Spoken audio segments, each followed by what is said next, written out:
Olá, irmãos, a graça e a paz do Senhor Jesus, amém? Estamos aqui hoje mais um dia para que nós possamos estudar a palavra do Senhor e por isso eu quero convidar você para que nós estejamos bem ligadinhos, bem atentos, porque hoje o assunto que nós vamos falar tem referência com relação à soberania e à autoridade de Deus.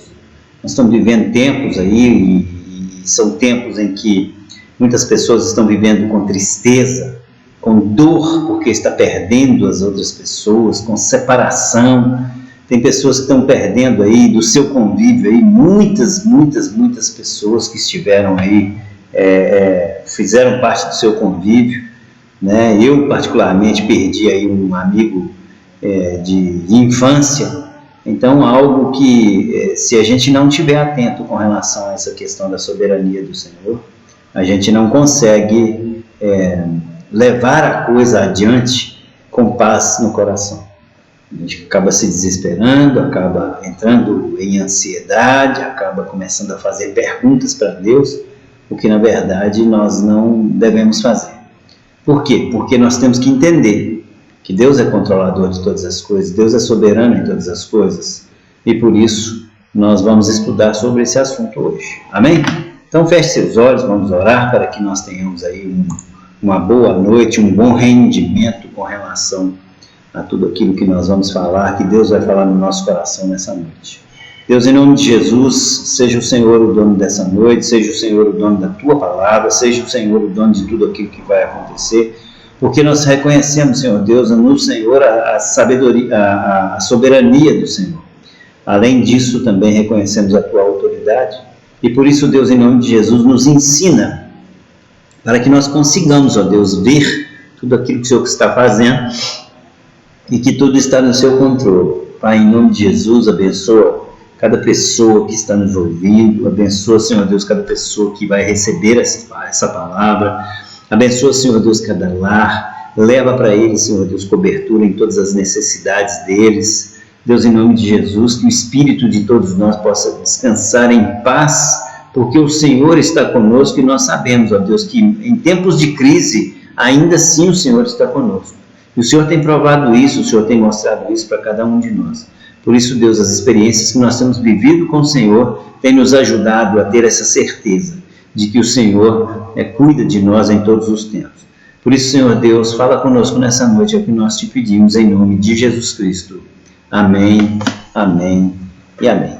Queridos irmãos, hoje nós vamos ler um pouco sobre a soberania e a autoridade de Deus. No texto áureo dessa lição nós temos assim, ou não tem o oleiro poder sobre o barro, para da mesma massa fazer um vaso para honra e outro para desonra. Isso está lá em Romanos capítulo 9, verso 21, esse texto áureo, né? Então hoje nós vamos ver na passagem de Jeremias, aquela questão do oleiro, né?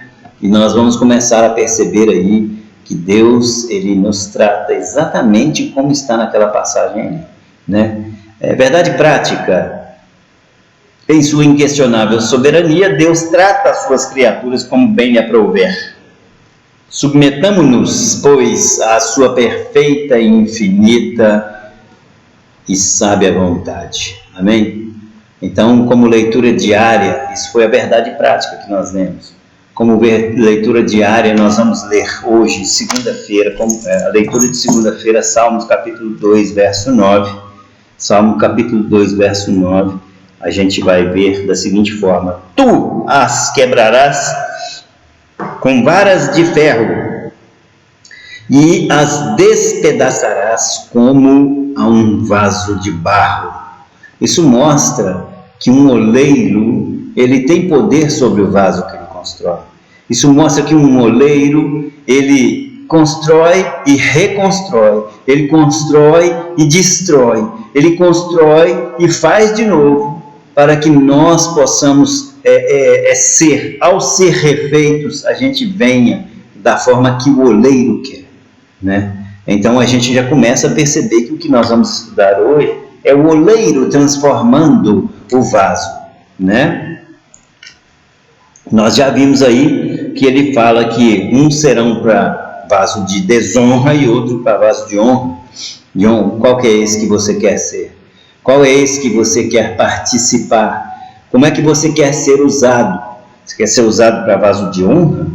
Ou você quer ser usado para vaso de desonra? Nós vamos ver tudo isso hoje aqui ainda. Leitura de Isaías, capítulo 29.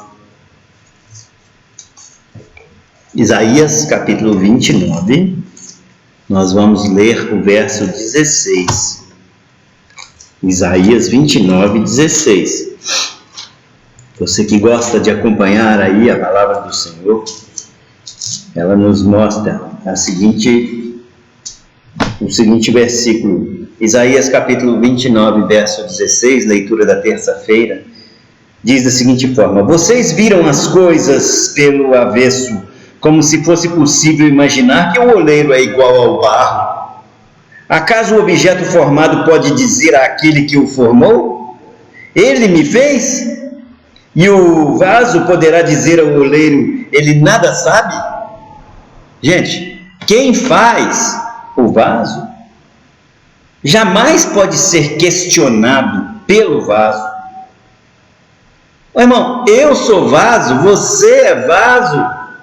Já viu quando a gente chega naquelas igrejas assim, mais pentecostais, assim, o pessoal fala assim: fala vaso, você é vaso, eu sou vaso. Agora, nós sendo vaso, essa passagem que nós acabamos de ler aqui, ela mostra que quem é o vaso para questionar o oleiro? Quem é o vaso para poder dizer qualquer coisa relativa à vontade do oleiro? Então nós temos que entender isso. E muitas vezes a gente começa a questionar Deus e dar ordem para Deus. Leitura da quarta-feira, Isaías capítulo 64. Isaías capítulo 64, verso 8. Isaías capítulo 64, verso 8. A palavra do Senhor nos diz da seguinte forma: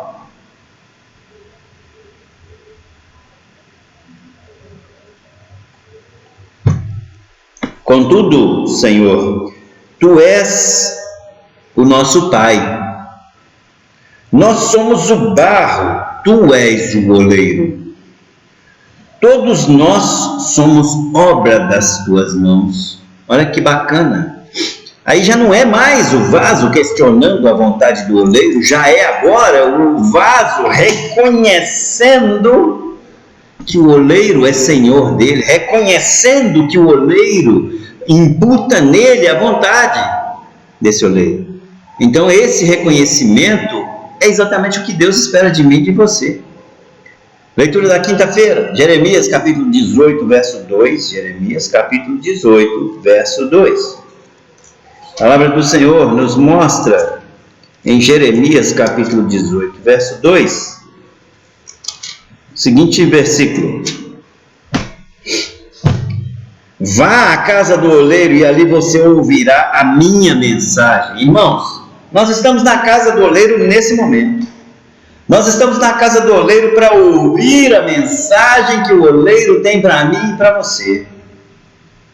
E é exatamente isso que nós vamos fazer ao longo desse decorrer da noite, ao longo desse culto, ao longo desse estudo. E no final das contas nós vamos ver que o oleiro é soberano em todas as coisas. Amém? Leitura da sexta-feira, Jeremias capítulo 18, verso 4. A palavra do Senhor nos diz assim, olha: mas o vaso de barro que ele estava formando estragou-se em suas mãos, e ele o refez, moldando outro vaso de acordo com a sua vontade. Irmão, o vaso de barro se estragou.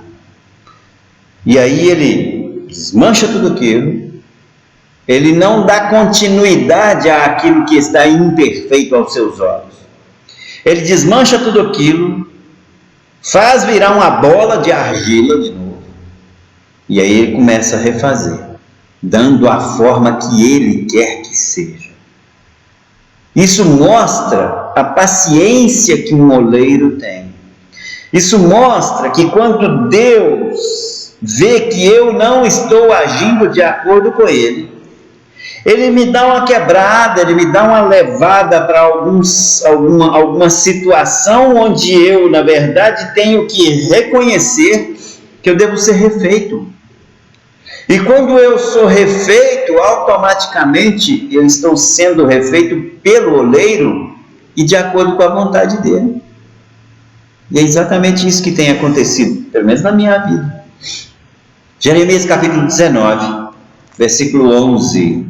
Jeremias capítulo 19, verso 11. A palavra do Senhor nos diz assim, olha para você ver.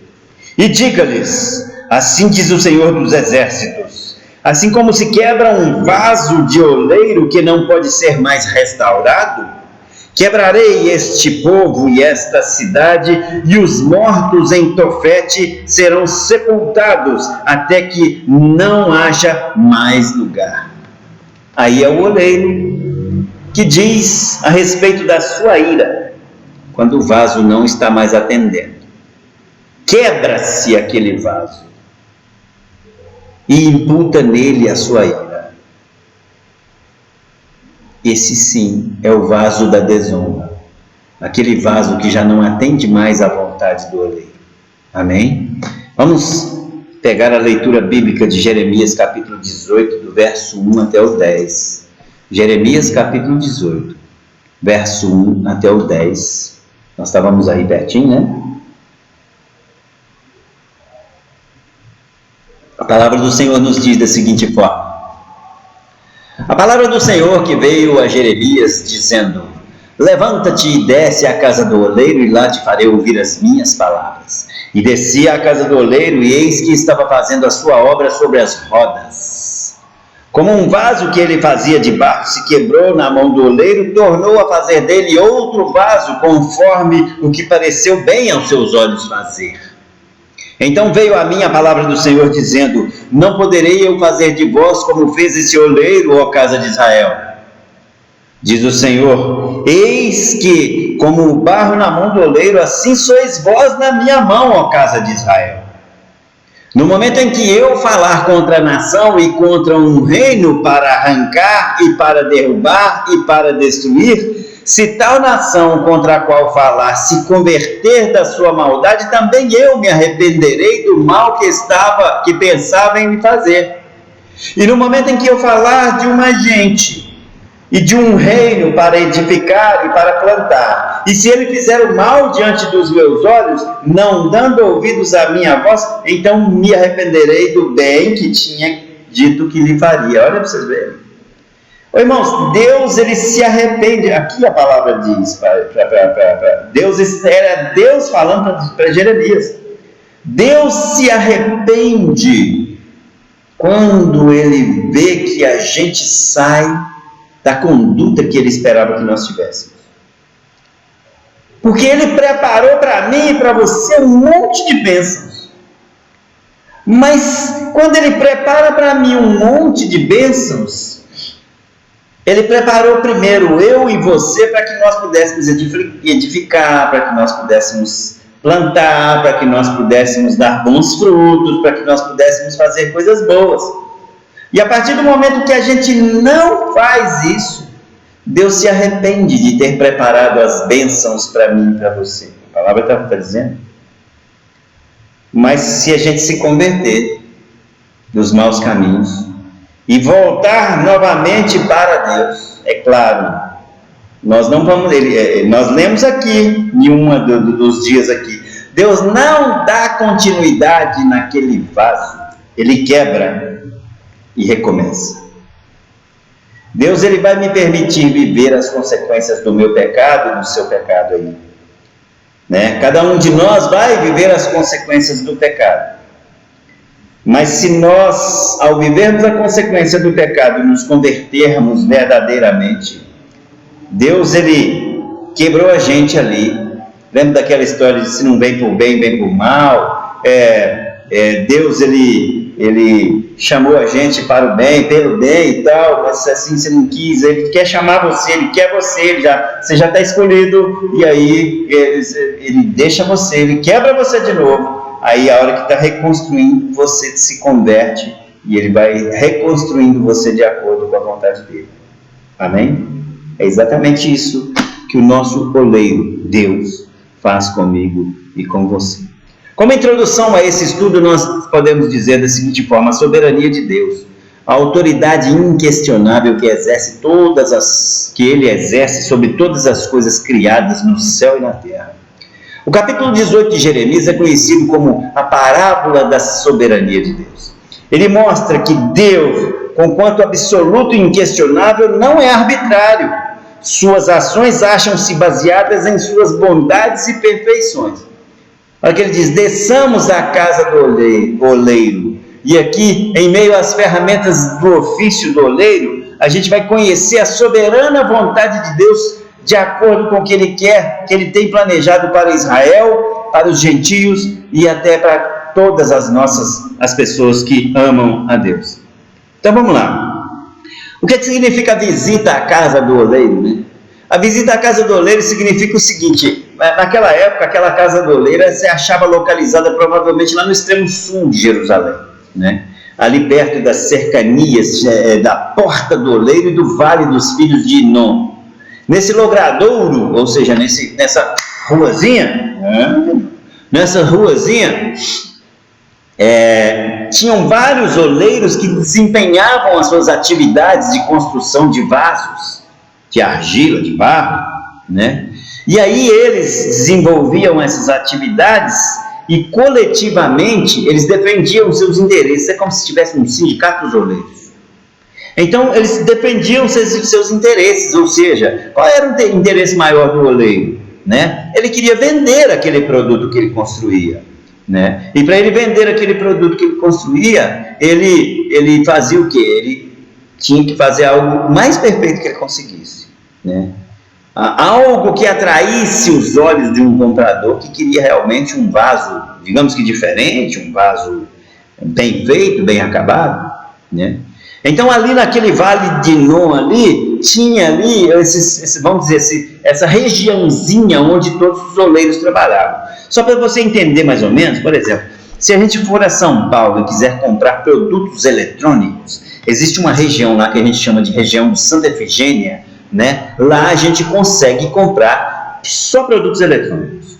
Se você quiser comprar roupa, você vai ali na região do Brás. Existe ali várias e várias lojas que vendem só roupa, né? Então era mais ou menos assim esse tipo de divisão na época lá do Vale dos Filhos de Inom. Os oleiros tinham a sua micro-região onde eles trabalhavam lá e faziam os vasos ali. Bom, os instrumentos de trabalho do oleiro era da seguinte forma: posto que eficazes, eram bem simples os instrumentos dos oleiros. Constituíam-se de duas rodas superpostas. O que eram as duas rodas? Uma rodava assim e outra rodava assim, ó. Tá entendendo? Então, enquanto essa aqui rodava, ela fazia essa aqui girar. Ela fazia assim e essa aqui girava, entendeu? Então era algo mais ou menos aqui assim. Difícil de fazer, né? Mas era algo mais ou menos aqui assim. Entendeu? Então, o que acontece? A roda inferior, que era acionada com os pés, movimentava a roda superior, onde o oleiro colocava a argila. Aquela tábua, aquela roda de argila ali, ele colocava a argila ali em cima, a fim de moldá-la de acordo com a sua concepção, ou seja, com seus pensamentos, com aquilo que ele tinha de ideia para poder fazer ali aquele vaso, né? E assim, em movimentos simples, porém seguros, era o barro transformado em vasos e outras vasilhas tão úteis para o dia a dia daquela época das senhoras hebreias. Às vezes a gente nem tem a impressão de estar numa roda viva, não é verdade? Às vezes a gente tem a impressão de estar, puxa vida, a gente está numa roda viva. Por que roda viva, gente? Vêm as provações, vêm as dificuldades, chegam as lutas, aparecem as batalhas e a gente está ali vivendo aquele negócio. Aí você passa um período que aquele negócio ali, aquilo, de certa forma, você acha que você vai até sucumbir, né? Você acha que você vai acabar e aquele negócio ali vai arrebentar com você, mas você vai vivendo e vai passando. E aí, aquela música do Lázaro, né? E vai dando glória a Deus e tal, beleza. Aí depois dá aquela sossegada. Passa um tiquinho de novo, começa tudo de novo e tal. Então a gente está numa roda viva, né? E aí, de repente, eis que a nossa vida ela entra num ritmo acelerado. né? Porque à medida que essa roda viva vai acontecendo, Deus permite com que a gente passe por todas essas provações, e à medida que a gente vai passando por essas provações, a gente vai ganhando forma. Que forma? A forma que Deus quer que nós sejamos. Você aprende a ser mais paciente, você aprende a ser mais tolerante, você aprende a enxergar as coisas com os olhos mais de Deus do que os seus olhos carnais. Você começa a aprender uma série de coisas. Por quê? Porque nesse momento você é um vaso que passa por provações, a mão do oleiro ela vai te apertando, de forma que ela vai te construindo de acordo com o que ele quer. Ele quer te preparar para alguma coisa, ele tem propósito na sua vida para alguma coisa, então ele vai te construindo dessa forma, deixando você passar por provações, porque em cada provação que você passa, você tem crescimento, você vai aprendendo espiritualmente, você vai aprendendo a ficar mais íntimo de Deus, você vai tendo mais experiência com Deus, e aí cada vez mais essa coisa vai fazendo com que você seja um vaso construído para a honra. E aí esse oleiro ele vai nos moldando de acordo com a sua vontade. Por isso, toda vez que você estiver passando por uma provação, irmão, fica tranquilo, tenha paciência, tenha paz no seu coração, passe aquilo ali, mas passe aquilo tentando aproveitar todos os momentos difíceis para que você venha crescer. E quando você sair dessa provação, você seja uma pessoa completamente diferente em relação àquilo que você era quando você entrou naquela provação. A visita à casa do oleiro diz da seguinte forma: Deus buscava com essa parábola deixar uma importante lição para os filhos de Israel. Pensavam estes que pelo simples fato de serem descendência de Abraão, achavam-se a salvo dos juízos e castigos divinos. O Senhor, porém, mostra-lhes que todos os judeus e gentios, nós todos, nos encontramos sob a sua jurisdição. Assim como o oleiro tem poder sobre a argila, e de igual modo Deus tem poder sobre a minha vida e a sua vida, então Ele é soberano, levando em conta naturalmente o nosso livre-arbítrio. Ele é soberano para executar em mim e em você a vontade dEle, mas se você não quiser, é aquilo que nós lemos lá. Ele se arrepende de ter pegado essa argilinha aqui e colocado em cima daquela mesa. Para se compreender melhor a parábola do oleiro, é necessário que se estude os capítulos 9, 10 e 11 da Epístola de Paulo aos Romanos. No capítulo 9, Paulo fala acerca da eleição de Israel, o povo eleito por Deus para ser povo dele. No capítulo 10, Paulo fala sobre a rejeição de Israel, um povo que foi eleito por Deus com um comportamento, digamos que inaceitável em relação a Deus. Então, esse povo é rejeitado por Deus, né? E no capítulo 11,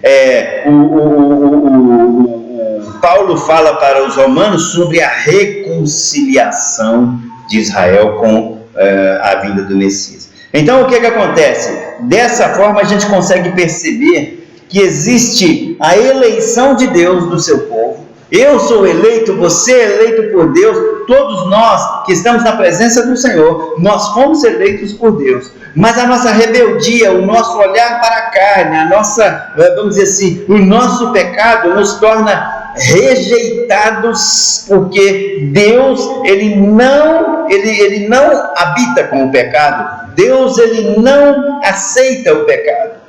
Então, se eu e você estamos vivendo em pecado, o que acontece é uma rejeição por parte de Deus. E aí o que vai acontecendo comigo e com você é que Deus, você é eleito, não se esqueça disso, você está eleito. Então Deus, ele elegeu você depois é rejeitado, né, da sua eleição, mas aí depois ele te dá uma oportunidade de reconciliação através do sangue de Jesus, quando você aceita Jesus Cristo como seu Salvador e se converte verdadeiramente, tá certo? Então, aos que não aceitam a forma como Deus trata o seu povo, Paulo diz: ou não tem o oleiro poder sobre o barro para que a mesma massa faça um vaso para a honra e o outro vaso para a desonra. Olha para você ver que coisa, está lá no capítulo 9 de Romanos.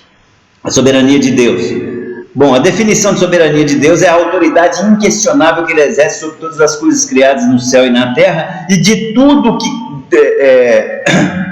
dispondo conforme seus conselhos e desígnios.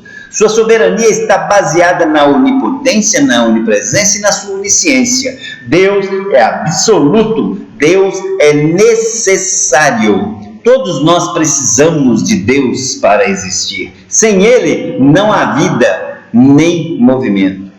Gente, até a pessoa que não aceita Deus, não existe não. Ele vive pela vontade de Deus. Ele vive pela vontade de Deus. Amém? Então Deus é soberano e Ele é dono de todas essas coisas que Ele criou, né? Agora, soberania não é arbitrariedade, ou seja, não é aquela coisa de imposição. Deus não é aquele cara que chega arrombando os corações e chega, não, eu vou morar nesse coração aí, então, o capeta que faz isso. Deus não. Deus, Ele espera a gente aceitar. Quando a gente aceita e a gente se converte do pecado, né, Ele entra e começa a fazer em mim e em você uma grande obra de limpeza, tirando de mim e de você os maus costumes, os maus hábitos que nos afastavam dele, e começa a colocar em mim e em você coisas boas que nos trazem para a presença dele, né? Então, essa soberania é um instrumento legítimo de Deus, pelo qual ele executa toda a sua vontade, visando a plena consecução dos seus decretos, ou seja, para que todos os seus decretos aconteçam na minha vida e na sua vida, né? Para que a palavra de Deus se cumpra na minha vida e na sua vida, né? Aí bem, sendo Deus infinitamente santo e justo e criador de quanto existe, tem o Senhor Deus autoridade sobre todas as criaturas morais, e tudo Ele fará a fim de que o seu plano de redenção seja integral e perfeitamente cumprido. Deus jamais criaria uns para a salvação e outros para a danação eterna. Não. Isso contrariaria os dois principais atributos da sua vontade, que é a santidade e a justiça. Deus não criou ninguém para se perder, não, irmão. Ele não criou ninguém para se perder. A humanidade toda é filha de Adão e Eva. Deus, vamos pensar que o Adão e a Eva não tivesse pecado. Todos nós dessa humanidade hoje, os 7.250.000.000 de habitantes hoje do mundo, estaria agindo de acordo com a vontade e a soberania de Deus. Tá certo? Mas o fato de que Ele não criou nenhum dessas pessoas para poder se perder e para poder ser condenado em momento algum. Mas acontece que o pecado que nós cometemos, ou seja, o Adão e a Eva, a Bíblia fala que por meio de Adão todos pecaram e foram destituídos. Então, o pecado que nós cometemos nos afasta de Deus. E aí, para que impere a justiça dele automaticamente, para ele imputar essa justiça, ele só vai imputar essa justiça de condenação se eu, com meu livre-arbítrio, não reconhecer mais que Deus que Jesus Cristo é meu Salvador. Se eu, com meu livre-arbítrio, negar a Deus, aí sim Deus nos nega. Mas dizer que Ele nos criou, uns para poder morrer eternamente e outros para ser salvo, esquece isso. Ele criou todo mundo para ser salvo. Só que nós é que abrimos mão da salvação. E aí, se quisermos voltar para isso aí, existe então o sangue de Jesus Cristo que nos traz essa conversão. Amém? Eleição e predestinação. Isso é polêmico até não querer mais, mas nós vamos tentar entender mais ou menos essas duas doutrinas aí. A predestinação é universal, ou seja, Deus, em seu profundo e inigualável amor, predestinou todos os seres humanos à vida eterna. É o que eu acabei de explicar aqui agora. Se ninguém tivesse pecado, se ninguém tivesse feito nada, todos teríamos vida eterna com Deus. Isso é predestinação, né?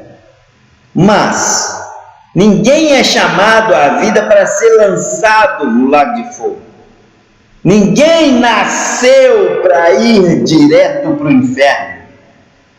Aí você fala assim, mas por que que isso acontece então? Deus, Ele deu a oportunidade ao longo da vida das pessoas, Ele dá a oportunidade que essas pessoas ouçam o chamado do Espírito Santo, reconheçam a voz do Espírito Santo, se convertam de acordo com a voz do Espírito Santo, se arrependam dos seus pecados, e aí aquilo que iria acontecer com ele indo para o lago de fogo acaba sendo anulado por meio do sangue de Jesus Cristo, e ele vem para a vida eterna, tá certo? Então ninguém foi chamado para ser lançado no lago de fogo, né?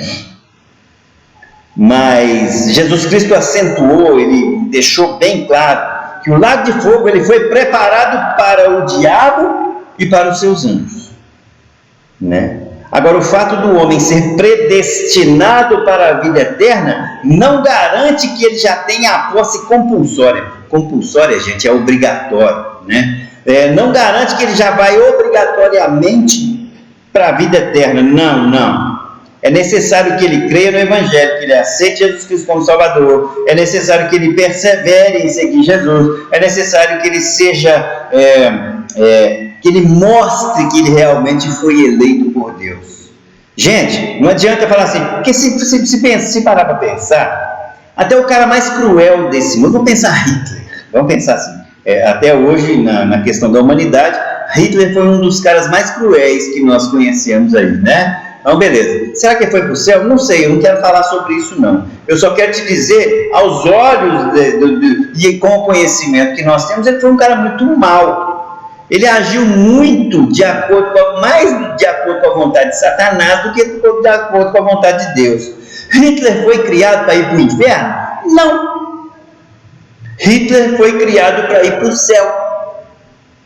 Porém, a escolha que ele fez e a negação que ele fez, ele negou o povo de Deus, ele negou Jesus Cristo como Salvador, ele negou todo mundo, aí sim ele vai para o inferno. Ou seja, a predestinação de Hitler era para que ele fosse para o céu, para ter vida eterna com Deus. Eu não sei se ele foi ou se não foi não, gente. Eu não sei o que aconteceu com ele antes dele morrer, se ele aceitou Jesus, se ele não aceitou, eu não sei, né? Mas nós estamos aqui só elucubrando para você ter uma ideia do exemplo, tá? Então ele foi predestinado para ir para a vida eterna, né? Mas como ele agiu de forma a negar tudo aquilo que era a vontade de Deus, a tendência é ele ter ido para o inferno, né? Então, a predestinação é para ele ir para o inferno. A eleição dele foi anulada quando ele teve a escolha de aceitar mais a voz de Satanás do que a voz do homem. Tá certo? Então, nesse caso, a nossa eleição, ela tem como base a soberania e a presciência divina, né? Eleito segundo a presciência do Pai em santificação do Espírito para a obediência e aspersão do sangue de Jesus Cristo, graça e paz vos sejam multiplicados. Está lá em 1 Pedro, capítulo 1, verso 2. Veja você que isso é muito interessante a gente entender essa questão de eleição e de predestinação, né? Isso causa muita polêmica nas igrejas, né? Bom, o profeta Jeremias e a soberania de Deus. Olha só, no capítulo 18 de Jeremias, o Senhor está ensinando uma grande lição. Embora a gente tenha sido escolhido para herdar a herança particular do céu, a herança de Deus, devemos cumprir as cláusulas da aliança que Ele faz conosco, que Ele estabeleceu conosco por intermédio de Jesus Cristo, né? Está lá em Hebreus capítulo 12, versículo 23 e 24. Caso a gente não cumpra essa aliança estabelecida por meio de Jesus Cristo, a gente vai ser reprovado, como foram os israelitas. Não basta ser filho de Abraão, é necessário fazer as obras que Abraão fez. Olha para você ver que bacana. Qual é a maior obra que Abraão fez? Vocês devem estar assistindo aquela novela de Gênesis aí, tá vendo? Qual é a maior obra de Abraão? É a fé. Então não é necessário você simplesmente ser da descendência de Abraão, Isaac e Jacó. Não. É necessário você ser da descendência de Abraão e fazer as obras de Deus. Amém? Bom, o crente e a vontade de Deus. Olha que negócio bacana esse negócio. Deixa eu ver aqui. Opa, o crente e a vontade de Deus. Bom, é chegado o momento de encararmos com mais seriedade a soberania de Deus. O mesmo oleiro que de uma argila disforme forma Israel, também nos chamou entre as nações, constituindo-nos um povo santo, especial e de boas obras. Isso está lá em Tito capítulo 2, verso 14. Agora veja você. Você é judeu? Às vezes você até é e não sabe. Às vezes você tem sangue judeu, você tem DNA judeu e não sabe, né? Mas assim, por exemplo, eu acho que eu sou gentio purinho, né? Mas eu estou debaixo da promessa de Deus? Estou. Aí ele nos constitui povo santo e nos fala que nós somos especiais para as boas obras dele. Por quê? Porque nós aceitamos a soberania de Deus sobre as nossas vidas. E quando a gente aceita a soberania de Deus sobre as nossas vidas, a gente automaticamente fica de acordo, vive de acordo com o que Ele quer, ou seja, vasos construídos e moldados de acordo com a vontade do oleiro, né? Então, como é que nós temos encarado aí a soberania de Deus na nossa vida? Nesse momento de pandemia, onde você está vendo um monte de gente que você conhece, às vezes até que você gosta muito, está morrendo, né? Como é que você está vendo isso? Você está questionando a Deus? Deus, mas isso não pode acontecer, Deus. Irmão, aceita que isso é a vontade de Deus. É cumprimento da palavra do Senhor. É Deus executando juízo em todo o mundo para que aqueles que são deles venham reconhecer e consertar os seus caminhos. Uma das formas de Deus chamar a atenção e fazer com que Israel se converta dos seus maus caminhos, eu digo Israel, o povo dele se converta dos maus caminhos, é colocar peste, fome e escravidão no povo. Repara para você ver, a maioria das palavras lá de Samuel, Reis, grande parte disso aí, a grande parte da Bíblia, ela mostra as situações em que o povo de Israel passava por peste, fome e escravizado, né? Então isso aí era Deus corrigindo Israel. Então, eu e você, como é que nós estamos encarando essa autoridade de Deus sobre a minha vida e a sua vida? Nós temos sido vasos para honra ou para desonra, né? Como é que nós temos agido? Como é que nós temos pensado, né? Nós estamos aceitando a vontade de Deus para tudo que está acontecendo ou não? Então nós temos que parar um pouquinho para pensar nisso aí. Amém? E como conclusão, irmãos, nós vamos dizer da seguinte forma: é chegado o momento de nos submetermos à vontade de Deus. Ele é o oleiro.